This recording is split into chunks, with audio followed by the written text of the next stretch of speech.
Ďakujem, že ste si stiahli e-book 7 pascí pri kúpe prvého bytu. Ak ste tu, pravdepodobne nechcete kúpiť byt len podľa pocitu. A to je veľmi rozumné. Pretože pri kúpe bytu často nerozhoduje len to, či sa vám páči kuchyňa, dispozícia alebo lokalita. Rozhoduje aj cena, technický stav, právne riziká, financovanie a to, či ten byt dáva zmysel ako celok. Práve preto som pripravil jednoduchý test bonity bytu. Nie je to žiadna zložitá analýza. A výhodou je to, že ho môžete použiť opakovane.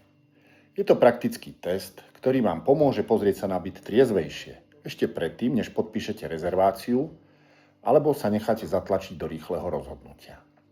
Použite ho pri jednom byte alebo opakovane pri viacerých bytoch, ktoré zvažujete. Prejdete si najdôležitejšie body a uvidíte, kde môže byť problém. Cena, lokalita, stav bytu, rizika, financovanie. Najprv si ho otestujte.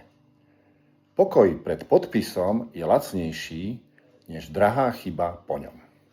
Tak kliknite nižšie a spravte si test bonity